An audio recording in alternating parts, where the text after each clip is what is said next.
Good evening, all students and all hearing my person channel. First of all, I say to you, if you are new my channel, then you subscribe my channel. तो चाहत तो सभी की होती है सब कुछ पाने के लिए। चाहत तो सब कुछ होती है सब कुछ पाने के लिए। चाहत सभी की होती है सब कुछ पाने के लिए, लेकिन मंजिल वही पाता है जो थकता नहीं, निरंतर चलता रहता है। इसी क्रम में हमने कहा है, मुश्किलों से भाग जाना आसान होता है। मुश्किलों से भाग जाना आसान होता है। हर पहलू जिंदगी का इम्तिहान होता है। मुश्किलों से भाग जाना आसान होता है। हर पहलू जिंदगी का इम्तिहान होता है। डरने वालों को मिलता नहीं कुछ जिंदगी में। डरने वालों को मिलता नहीं कुछ जिंदगी में। लड़ने वालों के कदमों में जहान होता है। लड़ने वाले कदमों के में जहान होता है। जो व्यक्ति निरंतर संघर्षशील रहता है वो कुछ ना कुछ अपने जीवन में एक दिन निश्चित रूप से सफलता उसकी कदम चूमती है। ये नहीं कि सफलता, यदि आप किसी कार्य में असफल हो जाते हैं तो ही आप होपलेस होकर मत बैठ जाइए। वहां आप सोचिए, सफलता के लिए किया गया कार्य हमारा अधूरा था। इसी के साथ हम सभी विद्यार्थियों से अनुरोध करते हैं, चूंकि आपका एक क्रिटिकल पॉइंट है, क्रिटिकल समय है, चूंकि परीक्षाएं आपकी बहुत ही नजदीक हैं। कुछ कॉम्पिटेटिव परीक्षाएं होगी, कुछ high school, inter board, ICSE, CBSE board की भी परीक्षाएं, ईपी बोर्ड की परीक्षाएं एकदम निकटतम आपके सर पर मंडरा रही हैं। कुछ ही क्षणों में होने वाली हैं या होने जा रही हैं। इसके लिए आपको नो हेजिटेशन, नो डर, किसी प्रकार का कोई संदेह या घबराहट आपके अंदर कोई पैदा नहीं करनी चाहिए। इसलिए हमारा अनुरोध है कि हमारे चैनल को, हमारे वीडियो को अंत तक देखिए और चैनल को सब्सक्राइब करिए, जिससे हम आपको इस तरह तरह के मनोरंजन के साथ साथ और अन्य प्रकार की जानकारियां देते रहेंगे। इसी क्रम में हमारा आज चार्ट नंबर 12 है, एडजेक्टिव, विशेषण। अब इसका हमने definition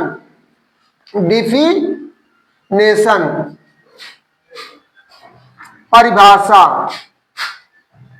an adjective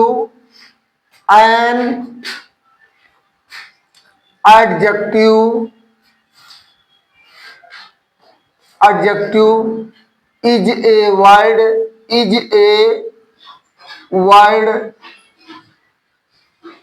which qualify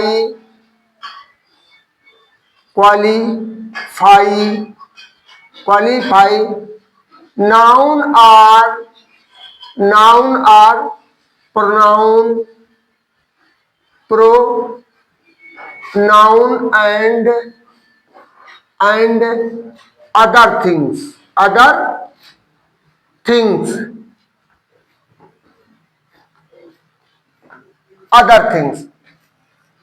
अब यहां as example number 1,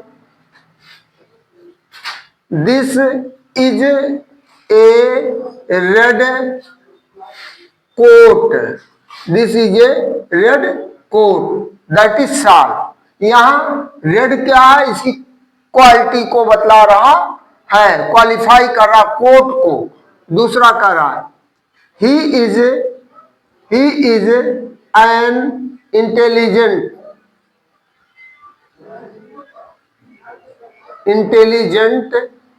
boy.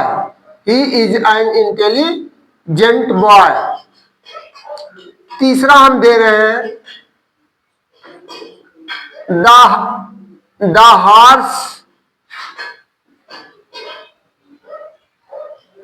Horse is black.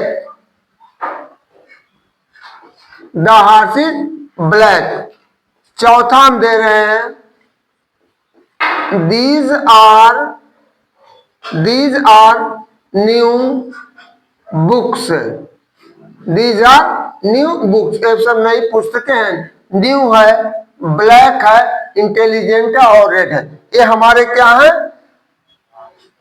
और इसके बाद एडजेक्टिव है। पांचवा सेंटेंस हम दे रहे हैं, the pencil is hard,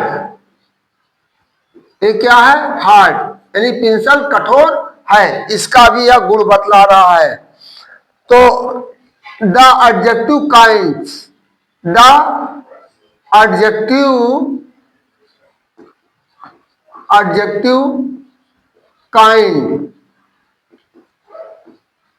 kinds, विशेषण के प्रकार, there are main two kind of adjective,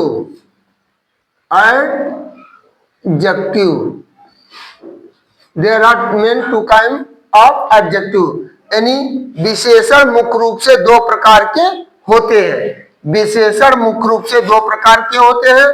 ए को हम आपको कह रहे हैं, ए डिस्क्रिप्टिव, डिस्क्रिप्टिव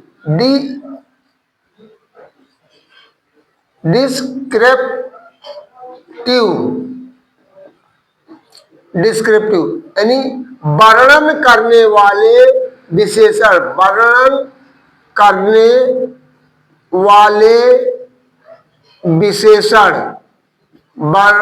वाले विशेषण,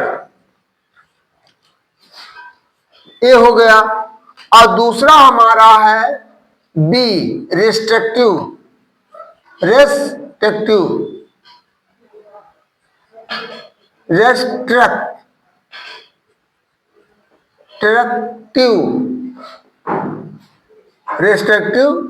और इसके बाद सीमित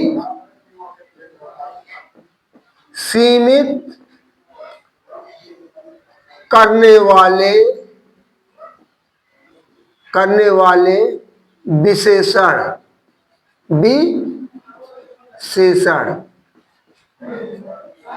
विशेषण, या सीमित करता है या डिस्क्रिप्टिव या वर्णन करने वाला होता है।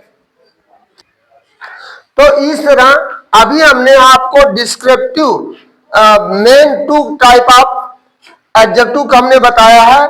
इसके बाद इनके कुल मिलाकर दो इसमें होते, 5 इसमें, कुल मिलाकर के 7 प्रकार के एडजेक्टिव होते हैं। 7 प्रकार के एडजेक्टिव होते हैं।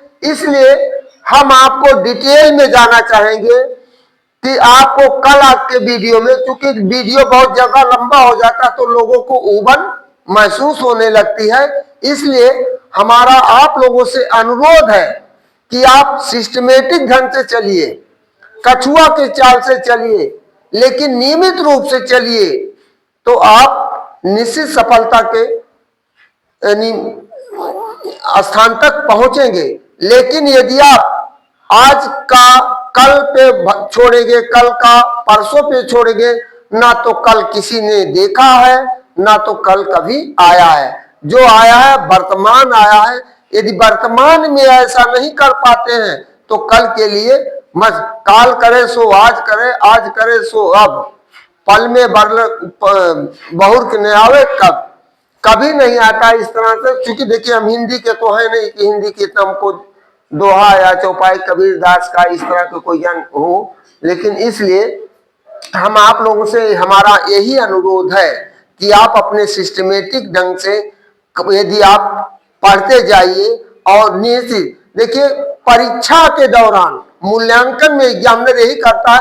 ऑटोमेटिक जब मूल्यांकन एग्जामिनर करता है तो जहां पर आपके त्रुटियां होती, एग्जामिनर का ऑटोमेटिक निगाह उसी स्थान पर पहुंच जाता है। मैंने भी 8-10 साल तक हाई स्कूल इंटरमीडिएट का इंग्लिश का और हाई स्कूल इंग्लिश का और इंटर का इंग्लिश का यूपी बोर्ड और आईसीएसई बोर्ड का मूल्यांकन किया। अब पता नहीं ऊपर का कुदरत का ये देन है, ईश्वर अल्लाह का ये देन है कि उसी स्थान पर कलम जाकर रुक जाती जहां पर त्रुटियां मिलती है।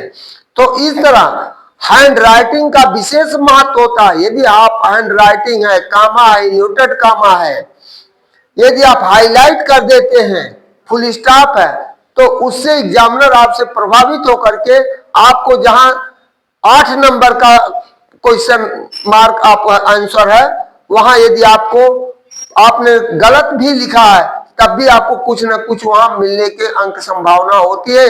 और सभी विद्यार्थियों से मेरा अनुरोध है कि कि जितना प्रश्न आता है कभी आप उसको छोड़ने का प्रयास मत करिए, क्योंकि जज करने का काम एग्जामिनर का, आपका काम केवल लिखने का है। आप यदि स्वयं नहीं जान पाते कि हम सही लिख रहे हैं या गलत लिख रहे हैं, तो हमारा आप लोगों से अनुरोध है कि एक भी क्वेश्चन अपने चूंकि जब माइनस मार्किंग होता तो आप छोड़ने के लिए आपके लिए मजबूरी होती है, लेकिन यहाँ माइनस मार्किंग ना होती ही लेकिन आप एक भी प्रश्न नहीं छोड़ेंगे। मान लीजिए 80 का नंबर आता है, जैसे सीबीएसई बोर्ड, आईसीएसई बोर्ड 80 के आते हैं, 80 में यदि आप 10 को छोड़ दिए 70 में मूल्यांकन होगा। यूपी बोर्ड में 70 का आता है तो आपने 10 छोड़ दिया तो 60 में मूल्यांकन होगा।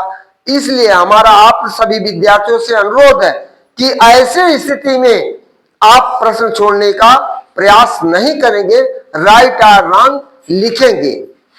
तो इन्हीं शब्दों के साथ हम आपको पुनः सचेत करते हुए ये आपको वार्निंग देते हैं कि आप अपने अध्ययन को नियमित रूप से जारी रखेंगे। तब तक के लिए हम आपको अलविदा चाहते हैं। लेकिन कल के वीडियो में डिस्क्रिप्टिव एडजेक्टिव और रेस्ट्रिक्टिव एडजेक्टिव के बारे में हम आपको डिटेल पूर्वक बताएंगे। गुड इवनिंग, थैंक यू, धन्यवाद।